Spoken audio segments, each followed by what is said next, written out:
Misogyny is so popular, so addictive in American culture that sometimes transphobia is misogyny. Here's Utah. A state official, a member of their education board at the state level, targeted a single student and on social media accused that one student of being trans. The student is not trans. The student is a cisgender teen girl who is good at playing basketball. And the state official targeted her, and she received harassment threats, and the school had to get police protection for this student, one of their students. Misogyny, transphobia, all work together to keep non-trans women down as well. It's a policing of who you can be, how you can be it, when you can be it, who says, all the stuff that is familiar to you if you've suffered from misogyny. Thank you for fighting the good fight and getting rid of all of the hatred in the world. Who the f*** do you think you are, you crazy little shit? Now, isn't that rich? So Jeffrey, who thinks that trans women should be able to play in women's sports, Jeffrey, who thinks that trans women should be able to use ladies' restrooms, that Jeffrey is lecturing all of us on misogyny? Just when you thought you'd heard it all. Anyway, welcome back. Thank you guys so much for joining me. So I have a fairly quick and very crazy clown world update for you guys today, and as usual, we have, well, very little time to waste, so let's get into it. Now, if you place your attention on the screen for a moment, so this is Amy. Now, I know it looks like Amy's wearing some kind of weird Halloween mask here, but that's not the case. Now, Amy is a biological man who identifies as a trans woman and calls himself a lesbian. Now, according to Amy, he will only date cis lesbians and only use ladies' restrooms. Wait, what?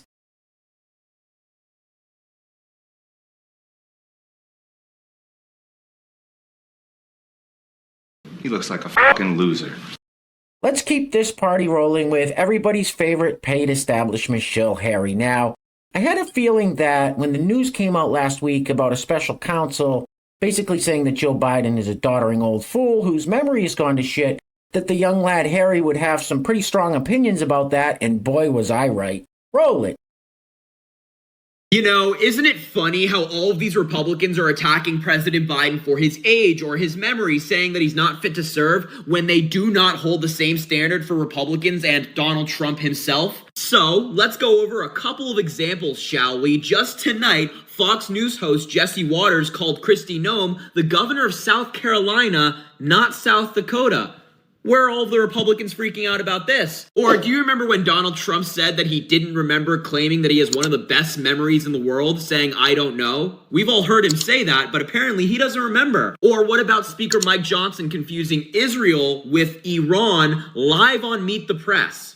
Not great. Oh, and we're just getting started. Do you remember when Donald Trump in a deposition confused a photo of E. Jean Carroll with his ex-wife Marla Maples? Because I remember that, and that's not good. Or what about when Donald Trump confused Nikki Haley and Nancy Pelosi, blaming Nikki Haley for January 6th when she was certainly not at the Capitol that day? Or what about when Donald Trump recently forgot that he endorsed Republican Senator Langford in 2022? On a show recently, he said, I did not endorse Senator Langford, but he put out a statement saying endorsement of Senator Langford in 2022. Or what about when Donald Trump said that Joe Biden is going to lead us into World War II, a war that happened over 80 years ago? Or finally, what about when Donald Trump was talking to Fox News host Brian Kilmeade and said that Obama was still president, forcing Kilmeade to correct him? So to the Republicans, if you really want to play this game about memory or forgetting things, we can do that. It just won't go well for you because your guy thinks that we're going into World War II and that Nikki Haley is responsible for January 6th.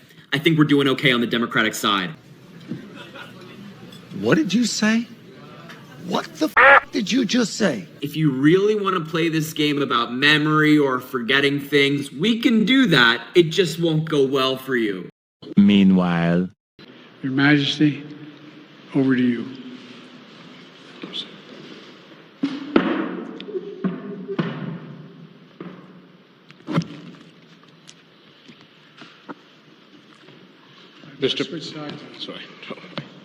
Mr. President. I think we're doing okay on the Democratic side. No offense, but you are a stupid asshole.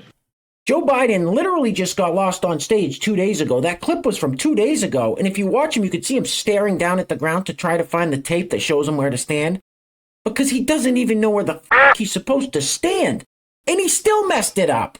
And the young lad tries to compare him to Jesse Waters, who talks every night for an hour on TV, or Trump, who does 2 or 3 hour rallies all the time. It's so disingenuous. People make mistakes. I can't even imagine how many mistakes I've made here through 800 plus videos. But we all know that Joe Biden is a doddering old fool. We can see it. And the only ones that won't call it out are the paid shills. Anyway, next up. So this person used to identify as a red-tailed hawk. Now it's a bearded vulture. Roll it. Hi, my name is Asa. I am a member of the DID system, and I'm also a bearded vulture Therian. I have 2 questions. One is for other Therians, specifically bird Therians, and the other question is for other systems who have Therian system members. So first question for other bird Therians, what are some things you do that help you feel more connected to your stereotype? Like, I know that for people whose stereotypes are 4-legged, they can do quadrobics, and that helps them a lot. But obviously that's not applicable to bird Therians. I also want to clarify for anyone who doesn't know, quadrobics does not automatically equal Therians. People can do quadrobics and not be a Therian. So that's my first question, how to feel more connected to bird stereotypes. And second question is for systems with Therian alters. Do these alters appear human in our world, or do they appear as their stereotype in our world? Or is it kind of a combo situation? Like, we have someone in our system who is both a guy and a vulture at the same time. We don't consider him a Therian because he doesn't consider himself a Therian. He just kind of exists as both of those things at once. Is that how Therian alters work in you guys' systems? Just very curious about how other people experience this kind of thing. What you just said is one of the most insanely idiotic things I have ever heard.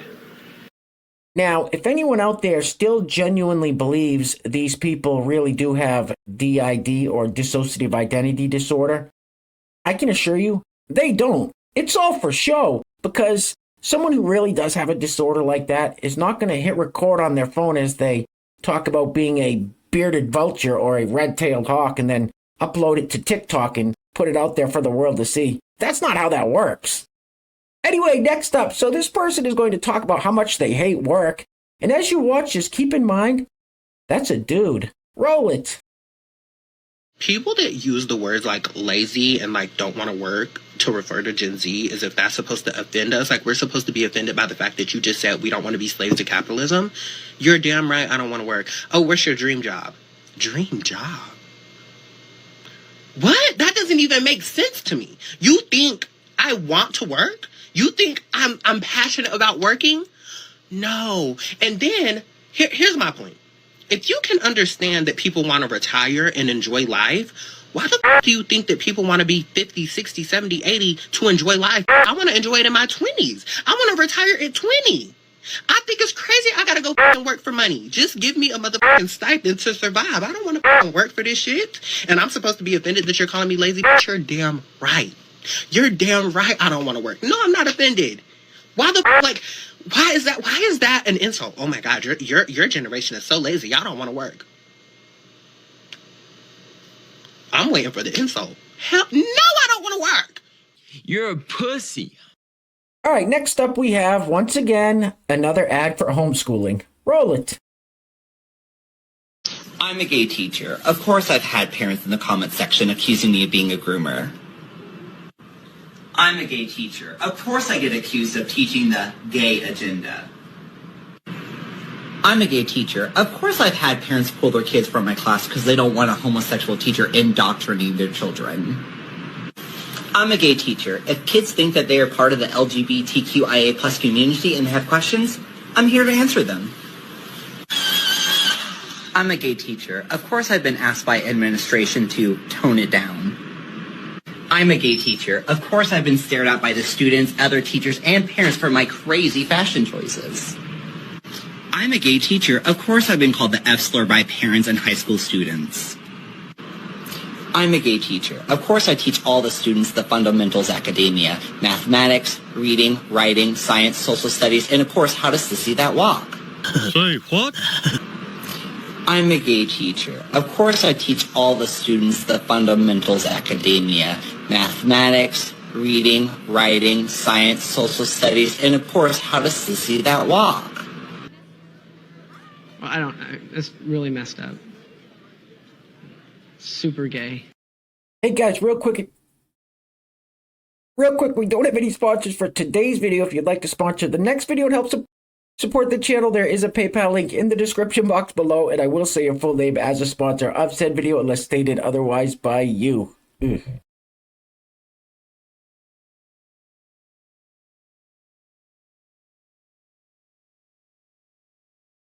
Maybe that would fall under the category of creepy.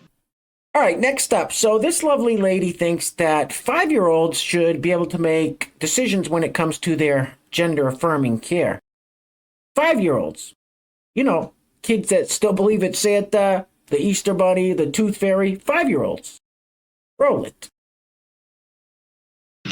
When we're talking about gender-affirming care and how a human at any age wants to perform their gender, because that's all gender is a societal construct.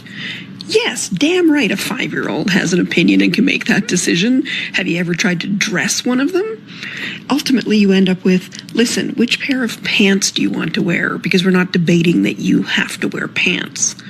So 5-year-olds absolutely have an opinion about how they want to be comfortable in the world and how they want to perform gender or not. So, I mean, when I was young, I was a tomboy. I'd rather wear pants than dresses. I hated being put in dresses. I hated everything about it. And I'd rather be, out playing in the grass with the dogs and having fun and being a tomboy. I had strong opinions about how I wanted to perform gender and resented being forced to do so. Hey, lady, shut up!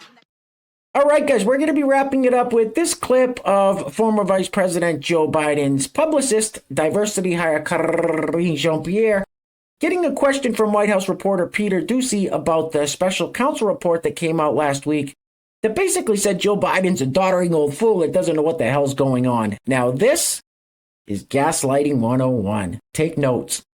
Anyway, things are clearly getting crazy out there, guys, so please take care of yourselves. Take care of each other. Till next time, I love you guys. Peace. Roll it. One more. Okay. Thank you, Corinne.